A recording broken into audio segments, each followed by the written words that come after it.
سورہ النحل کی آیت نمبر 106 بڑی اہم آیت ہے. اس میں اللہ تعالیٰ نے یہ حکم فرمایا اور اجازت دے دی کہ اگر کسی شخص کے لیے زندگی موت کی کشمکش بن جائے اور وہ اپنی زبان سے کلمہ کفر بھی بول دے تو اس کا ایمان ضائع نہیں ہوگا.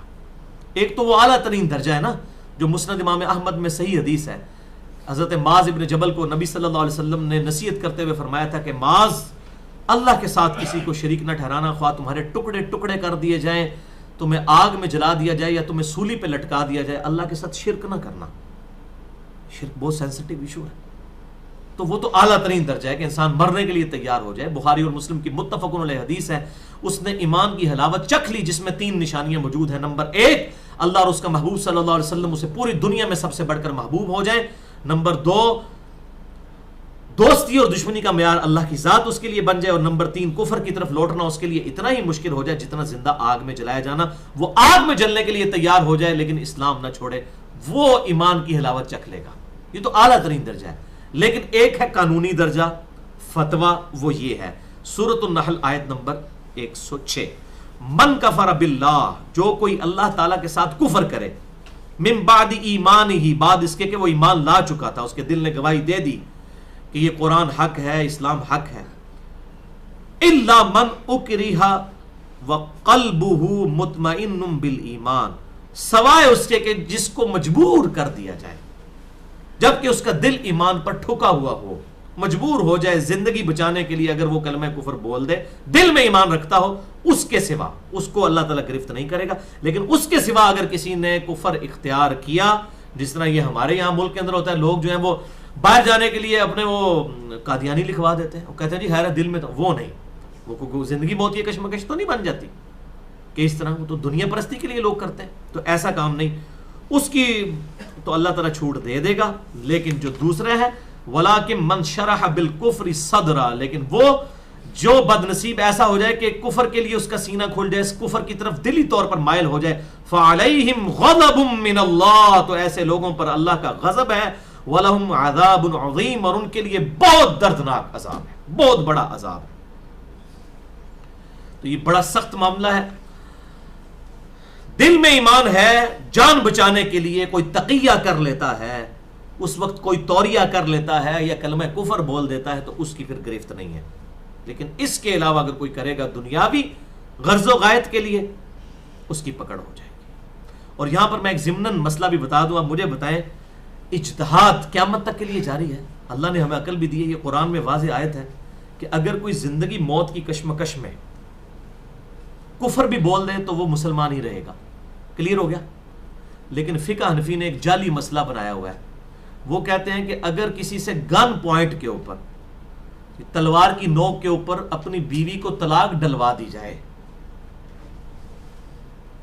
وہ کہتے ہیں طلاق ہو جائے گی.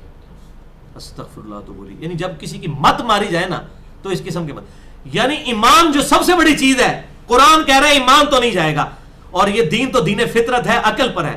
یعنی ایمان نہ جائے، جان بچانے کے لیے وہ کفر بول دے، اور کوئی جان بچانے کے لیے اپنی بیوی کو طلاق دے دے، اس کی بیوی چلی جائے. یہ فقہ حنفی کا پیٹ مسئلہ ہے، اور آج تک فقہ حنفی کے علماء نے اس سے رجوع نہیں کیا. ان کا آج بھی یہ پیٹ مسئلہ ان کی کتابوں میں لکھا ہوا ہے. اور یہ کام کوئی آج سے نہیں، یہ پرانے بابوں نے خراب کیا ہوا ہے. یہ قاضی ابو یوسف جو امام حنیفہ رحمہ اللہ کے شاگرد تھے، امام ابو حنیفہ رحمہ اللہ المتوفی 150 ہجری، انہوں نے چیف جسٹس کا عہدہ قبول نہیں کیا تھا. خلیفہ منصور نے آفر کی تھی، ہارون رشید کا جو باپ تھا، کہ تم یہ عہدہ قبول کر لو. انہوں نے کہا اگر میں نے یہ چیف جسٹس کا عہدہ قبول کر لیا تو مجھے تیری مرضی کے فتوے دینے پڑیں گے. تو اس نے امام حنیفہ رحمہ اللہ کی محبت میں ان کو جیل میں قید کروا دیا. دیکھیں یہ کیسی محبت ہے کہ جی تسی یہ چیف جسٹس کا عہدہ قبول کرو. اور حتیٰ کہ جب وہ بالکل نہ مانے تو ان کی محبت میں ان کو زہر دے کر شہید کر دیا. جو میں کہتا ہوں نا، فکر حسین ہمیشہ زندہ ہے. حضرت حسین حق کے لیے کھڑے ہوئے تو یہ ختم نہیں ہو گئی فکر حسین. کبھی امام حنیفہ حق کے لیے کھڑے ہوئے، کبھی احمد بن حنبل نے معتزلہ کے خلاف کھڑے ہو کر جو ہے وہ ماریں کھائیں، کبھی امام نسائی رحمہ اللہ نے ناسبیوں کے خلاف حضرت علی کی شان بیان کرتے ہوئے خصائص علی کتاب لکھی اور ناسبیوں نے انہیں قتل کر دیا. یہ قیامت تک فکر حسین جاری ہے. اور امام حنیفہ رحمہ اللہ جو ہے وہ شہید کر دیے گئے. اور اب انہی کا شاگرد ہے قاضی ابو یوسف، جسے امام ابو یوسف کہتے ہیں المتوفا 199 ہجری، اس نے وہی عہدہ قبول کر لیا. یعنی استاد نے جان دے دی کہ میں دنیا کا کتا نہ بن جاؤں کہیں اس عہدے کو قبول کر کے اللہ کی بارگاہ میں مارا نہ جاؤں ان منوس حکمرانوں کی وجہ سے بنو عباس کے کہ مجھ سے غلط فتوے لیں گے. اس شخص نے اپنی جان دے دی، شہادت کے مرتبے پہ پہنچ گیا اور شاگرد نے وہی عہدہ قبول کر لیا. اور اس کی بنیاد پہ پھر وہ ظاہر سلطنت عباسیہ 3 بر اعظموں میں پہنچی ہوئی تھی. پھر انہوں نے گن پوائنٹ کے اندر تلوار کے زور کے اوپر پوری دنیا کے اندر فقہ حنفی پھیلائی ہے. یہ جو آج کہتا ہے نہیں حنفی اتنے زیادہ کیوں ہے، وہ اس لیے زیادہ ہے بھائی، 700-800 سال بنو عباس کی حکومت رہی ہے، اس لیے وہ زیادہ ہے. لیکن محدثین بیچارے اپنی کتابیں لکھتے رہے، حق بتاتے رہے کہ کبھی تو دور آئے گا کہ لوگ اس کی طرف پلٹیں گے، اور آج وہ دور آ گیا. دیکھ لیں آپ کس طرح تیزی سے لوگ کتاب و سنت کی طرف آ رہے ہیں اور تقلید کے بندھن انہوں نے توڑ دیے ہیں. جتنے غیر مسلم مسلمان ہو رہے ہیں وہ تو اپنے آپ کو سمپل مسلم کہتے ہیں، دیوبندی، بریلوی، اہل حدیث، سلفی یا حنفی، شافی، مالکی، حنبلی، اس چیز سے وہ آزاد ہو چکے ہیں. مسلمان نماز کا طریقہ وہ بہار شریعت بہشتی زیور سے نہیں پڑھتے یا فتاوی عالمگیری سے نہیں پڑھتے، وہ صحیح بخاری اور صحیح مسلم سے پڑھتے ہیں جتنے گورے مسلمان ہو رہے ہیں. تو اب دیکھیں نا، وقت تو آتا ہے. تو اس وقت قاضی ابو یوسف نے وہ عہدہ قبول کر لیا. پھر جب عہدہ قبول کیا تو پھر آپ کو اس کی قیمت بھی تو ادا کرنی پڑے گی نا. تو یہ قاضی ابو یوسف نے پہلی دفعہ یہ فتویٰ دیا تھا کہ گن پوائنٹ کے اوپر، تلوار کی نوک کے اوپر اگر کوئی اپنی بیوی کو طلاق دلوا دے، کوئی بندہ کسی کی بیوی کو، تو طلاق واقع ہو جائے گی. اور قرآن کیا کہہ رہا ہے سورۃ النحل آیت نمبر 106 کہ کوئی کلمہ کفر بھی بول دینا جان بچانے کے لیے تو وہ کافر نہیں ہوگا. تو عقل تو کام کرتی ہے، یہ دونوں کا کوئی کمپیریزن بنتا ہے. اس کے خلاف پھر امام مالک رحمہ اللہ فکر حسین کے ساتھ کھڑے ہوئے، المتوفا 179 ہجری، قاضی ابو یوسف کے خلاف کھڑے ہوئے. یہ کہتے ہیں نہیں اماموں کو نہیں مانتے، اماموں کے سب سے بڑے دشمن تو آپ لوگ ہو. امام مالک کو کوڑے آپ لوگوں نے لگوائے ہیں، قاضی ابو یوسف نے لگوائے ہیں کوڑے، اور اتنے کوڑے لگوائے کہ ان کے یہ شولڈر ٹوٹ گئے، یعنی وہ اپنی تہمت بھی نہیں باندھ سکتے تھے. اس لیے وہ ہاتھ چھوڑ کے نماز پڑھتے تھے. ویسے تو جائز ہے ہاتھ چھوڑ کے، میں نے بتایا ہے کہ عبداللہ ابن زبیر سے صحیح سند کے ساتھ ثابت ہے، المصنف ابن ابی شیبہ میں انٹرنیشنل نمبر کے مطابق 3950 نمبر اثر کہ عبداللہ ابن زبیر صحابی رسول صلی اللہ علیہ وسلم ہاتھ چھوڑ کر نماز پڑھا کرتے تھے. اور ابو داؤد میں حدیث ہے کہ عبداللہ ابن زبیر راوی ہیں اس حدیث کے کہ دائیں ہاتھ بائیں پہ باندھنا سنت ہے. یہ نہیں تھا کہ ابن زبیر کو نہیں پتا تھا کہ ہاتھ باندھنا سنت ہے. تو یہ دونوں طریقے سنت ہے، ہاتھ باندھنا بھی اور ہاتھ چھوڑ کر نماز پڑھنا بھی. اور مفتی اعظم سعودی عرب شیخ عبدالعزیز بن عبداللہ بن باز جو ہے ان کا فتویٰ بھی اس میں موجود ہے، المتوفا 1999 عیسوی، وہ دونوں کے قائل ہیں. بہرحال یہ الگ سے ایک ٹاپک ہے. میں یہ بتا رہا ہوں کہ امام مالک انہوں نے کندھے توڑوا دیے. یہ اماموں کی عقیدت مند آپ دیکھیں. اور امام مالک نے اصل میں اس کے خلاف فتویٰ دیا. جب یہ قاضی ابو یوسف نے فتویٰ دیا نا، اس وقت کیا کرتے تھے، بادشاہ کسی کی بیوی پسند آئی، پتہ چلا کسی کی بیوی خوبصورت ہے، تو وہ تلوار کے زور پہ طلاق دلوا کے خود شادی کر لی. میں کہتا ہوں آج کے بادشاہوں نے وہ کام نہیں کیے ہیں جو ہمارے مسلمان اس وقت کے بنو امیہ اور بنو عباس کے حکمرانوں نے جو بدماشیاں کی ہوئی ہیں. یہ خلافت و ملوکیت جو مولانا مودودی رحمہ اللہ نے لکھی ہے، اور یہ پوری امت کو جو ہے وہ بنو امیہ اور بنو عباس کی گندگی جو ہے وہ ننگی کر کے جو دکھائی ہے نا، یہ بالکل حقائق ہے، یہ ڈینائی نہیں کیا جا سکتے. حتیٰ کہ ڈاکٹر اقبال نے بھی جو خطبے دیے تھے، انہوں نے کہا تھا اللہ تعالیٰ ہمیں کوئی ایک ملک دے تو عرب امپیریلزم کا داغ جو ہمارے چہرے پہ پڑ چکا ہے پچھلے 1300 سال سے، یعنی یہ عرب کی بادشاہت بنو عباس اور بنو امیہ کا داغ ہمارے چہرے پر ہے خلفائے راشدین کے بعد. اس وقت تک تو اسلامی حکومت تھی، بعد میں مسلمانوں کی حکومت تھی لیکن اسلامی حکومت نہیں تھی. خلفائے راشدین کے بعد جتنی حکومتیں ہیں وہ مسلمانوں کی حکومتیں، لیکن اسلامی حکومتیں نہیں ہیں، ان میں کمزوریاں موجود تھی. وقت کے ساتھ ساتھ پھر وہ بڑھتی چلی گئی. تو اللہ تعالیٰ ہمیں ملک دے تو ہم ایسے یہاں پہ نظام قائم کریں. پاکستان کے لیے ان کی خواہش تھی، اللہ تعالیٰ یہ خواہش پوری بھی کرے، اور ہمیں اس کے لیے کوشش کرنے کی ہمارے حکمرانوں کو، سیاستدانوں کو، فوجی افسران کو، ایجنسیز کے لوگوں کو، سب کو توفیق دے کہ یہاں اسلام کے لیے جو یہ ملک حاصل کیا تھا اس میں اسلام نافذ بھی کریں. تو بہرحال قاضی ابو یوسف نے یہ فتویٰ دیا کہ گن پوائنٹ کے اوپر تلوار کی نوک پہ کوئی اگر دلوا دے طلاق ہو جائے گی. پھر حکمران جس کی بیوی پسند آئی شادی کر لیتے تھے. تو امام مالک رحمہ اللہ فکر حسین کے ساتھ کھڑے، انہوں نے کہا کہ کیسے ہو جائے گی طلاق؟ قرآن تو کہہ رہا ہے سورۃ النحل آیت نمبر 106 کہ اس کا تو ایمان بھی نہیں جاتا، جو جان بچانے کے لیے کلمہ کفر بول دے تو بیوی کیسے چلی جائے گی؟ اس کا مطلب ہے کہ ان کے نزدیک کوئی بیوی کی اہمیت ایمان سے زیادہ ہے. ویسے ہے اسی لیے ہے، تبھی تو لوگوں کی بیویاں قابو کرتے ہیں نا. اگر یہ صحیح ایمان والے ہوں تو یہ حرکتیں کریں. تو امام مالک رحمہ اللہ نے اس کے خلاف فتویٰ دیا اور مارے کھائیں ان لوگوں کے فتووں سے. حنفیوں کے فتووں سے. کوئی کہتے نہیں پرانے بزرگ ٹھیک سے, میں تو وہ بزرگ دس رہا جو پہلے 200 سال کا بزرگ ہے. 199 ہجری میں فوت ہوا ہے قاضی ابو یوسف. امام بخاری کے پیدا ہونے سے بھی 5 سال پہلے وہ فوت ہو چکے تھے. امام بخاری 194 ہجری میں پیدا ہوئے ہیں. یہ اس وقت کے بزرگوں کے میں آپ کو حال سنا رہا ہوں, لیکن اہل حق موجود ہیں. امام مالک نے بغاوت کی, آج پھر الحمدللہ وہ حق زندہ ہے. اور یہ جو علماء ہیں آج کل, ان کو ہم جو کہتے ہیں تقلید کے بندھن سے آپ نکلیں. آپ لوگوں نے فقہ حنفی کے یہ جو جعلی مسئلے لوگوں کو بتائے ہوئے ہیں, اس سے توبہ کریں, اپنے بزرگوں کی غلطیوں کو پوائنٹ آؤٹ کریں. اچھا اب یہ کریں ہو گے نہیں, لوگوں کو یہ باتیں نہیں بتانی چاہیے. مسئلہ جب ہو جائے تو پھر یہ فتوے دیں گے. میں کہتا ہوں ان مولویوں کا علاج صرف یہ کرنا چاہیے کہ حکومتی لیول پہ ایسے ہونا چاہیے کہ یہ جتنے فقہ حنفی کے ایسے جو یہ طرفدار مولوی ہیں نا, جتنے بڑے بڑے, چاہے وہ دیوبند کے ہیں یا بریلوی کے ہیں, ان سارے علماء کو ایک بند کمرے میں رکھا جائے اور گن پوائنٹ کے اوپر نا ان کو ان کی بیویوں کو طلاقیں دلوائی جائے اور ان کی ویڈیو بنوائی جائے. یہ چند لوگوں کی قربانی سے اگر یہ ایک فقہ حنفی کے مسئلے سے توبہ کر کے ہزاروں لوگ بچ جاتے ہیں نا, تو بہت بڑی نیکی ہے.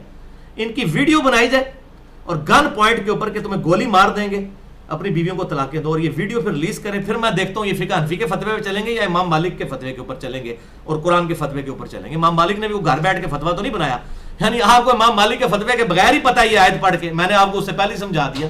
یعنی اماموں نے کوئی یہ تو نہیں ہے کہ انہوں نے کوئی چاند سے چیزیں اتار لی تھی, قرآن و سنت سے نکالی تھی. وہ آپ اور میں بھی نکال سکتے ہیں, بالکل واضح چیزیں موجود ہیں, کچھ تو بالکل فطرت کے اوپر ہے. پھر میں ان سے پوچھوں گا ہاں جی یہ بیویاں اپنی ساتھ رکھتے ہیں کہ نہیں, آپ کا کیا خیال ہے؟ ویسے رکھیں گے؟ پھر کہیں گے نہیں جی چاروں امام آگتے رہے, چلو ایس معاملے او فتویٰ کر لئیے.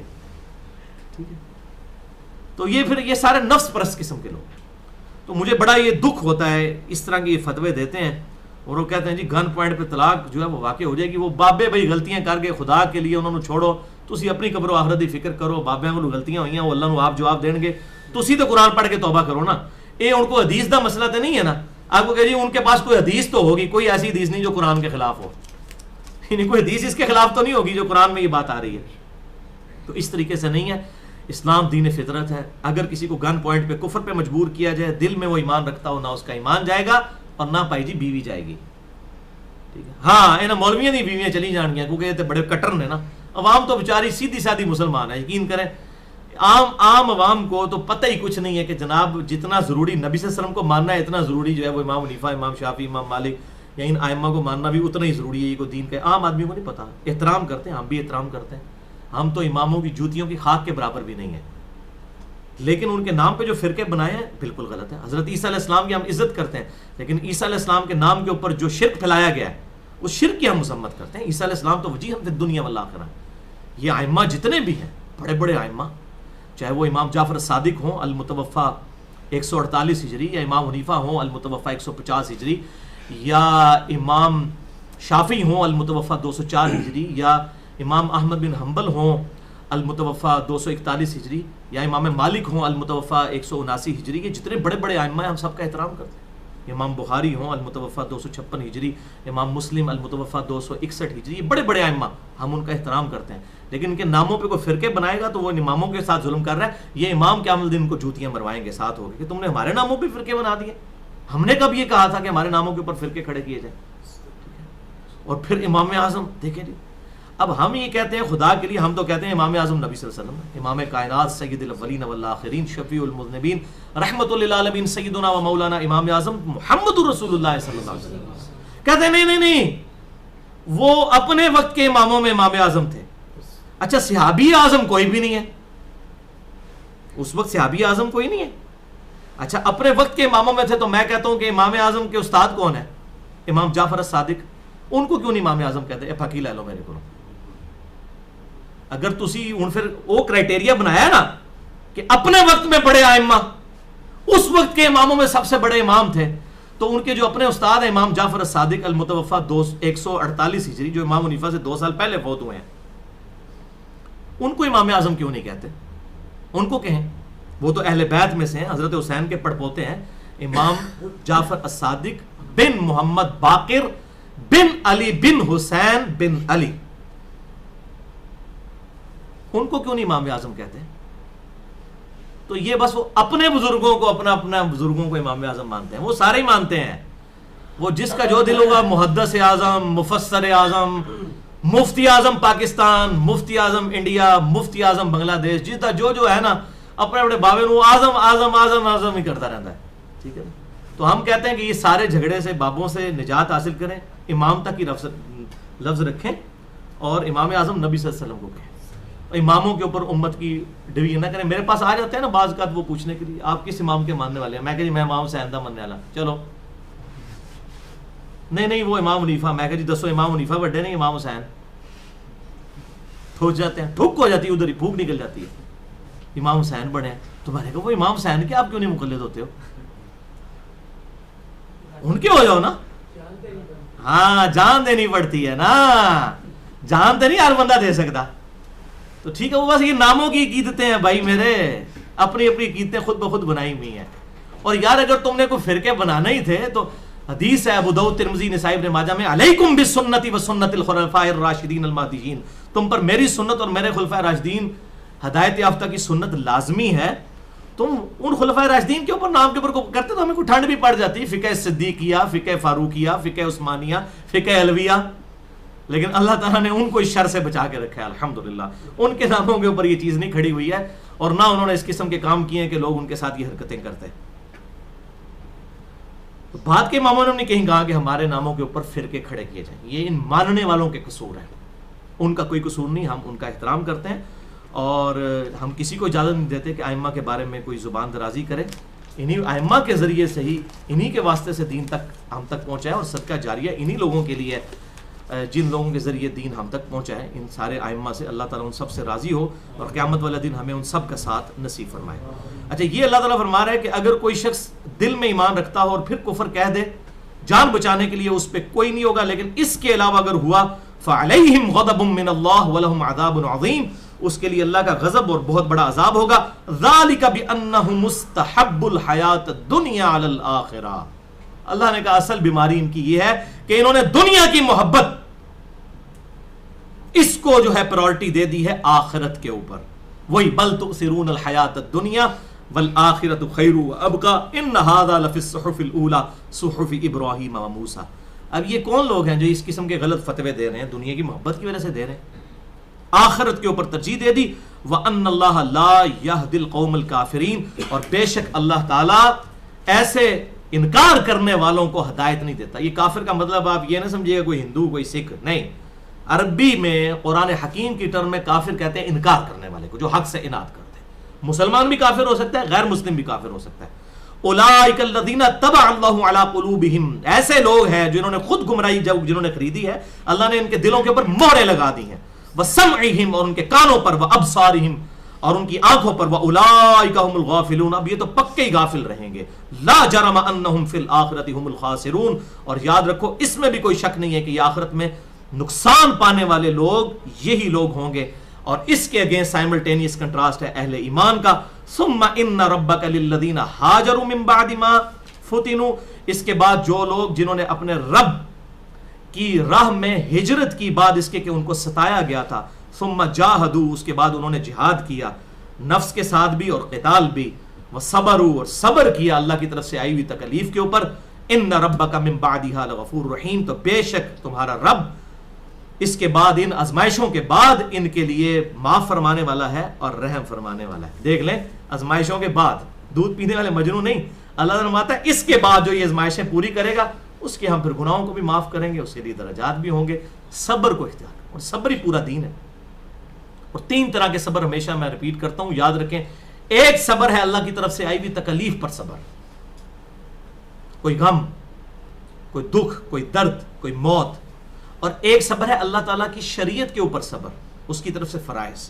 گرمیوں کے روزے رکھنا، گرمیوں میں صبح اٹھ کے فجر پڑھنا. سردیوں کے فجر بھی مشکل، فجر تو ہے ہی مشکل. اسی لیے آتا ہے صحیح بخاری اور صحیح مسلم کے اندر کہ آپ صلی اللہ علیہ وسلم فرمایا جو لوگ مسجد میں جماعت سے نہیں آتے میں ان کے گھروں کو آگ لگا دوں، اپنی جگہ کوئی اور امام کھڑا کروں اگر مجھے عورتوں اور بچوں کا خیال نہ ہو. اور سنن نسائی میں آتا ہے یہ پرٹیکولر فجر کے وقت ایسا معاملہ ہوا تھا کہ کچھ اصحاب مسجد میں نہیں آئے تھے، آپ اتنے ناراض ہوئے. اور بخاری اور مسلم کی متفق علیہ حدیث ہے کہ فجر کی نماز جو ہے اور عشاء کی نماز منافقین پر بھاری ہے جن کا کنوکشن والا ایمان نہیں ہے. تو یہ پہلا صبر ہو گیا تکلیف پر، دوسرا اللہ تعالیٰ کی طرف سے فرائض پر، اور تیسرا ہے گناہوں سے بچنے پر صبر. ہر شخص کی خواہش ہے دن مطلب وہ حرام خوری کر کے تو فوراً امیر ہو جائے حرام کما کے. ٹھیک ہے. نگاہ کی حفاظت کرنا اور نگاہ کو بد نگاہی سے بچانا، آنکھوں کو حرام دیکھنے سے بچانا، صبر چاہیے اس کے لیے. پیٹ کو حلال ہی صرف اس میں ڈالنا، بعض اوقات فاقے بھی کرنے پڑیں گے، صبر چاہیے. تو یہ تیسری فارم ہے صبر کی، اور اسی پہ اللہ تعالیٰ فرما رہا ہے دودھ پینے والے مجنو نہیں بلکہ جو آزمائش میں پورے اترنے والے لوگ ہیں، ایسے لوگوں کے لیے اللہ تعالیٰ معاف فرمانے والا اور رحم فرمانے والا ہے. اللہ تعالیٰ سے دعا ہے جو حق بات میں نے کہی اللہ تعالیٰ ہمارے دلوں میں راسخ فرمائے. اگر جذبات میں میرے منہ سے کوئی غلط بات نکل گئی تو اللہ تعالیٰ ہمارے دلوں سے محو کر دے. ہمیں کتاب و سنت کی تعلیمات پر عمل کر کے دوسرے بھائیوں تک پہنچانے کی توفیق عطا فرمائے. سبحانک اللہم و بحمدک، اشہد ان لا الہ الا انت، استغفرک و اتوب الیک، وما علینا الا البلاغ المبین.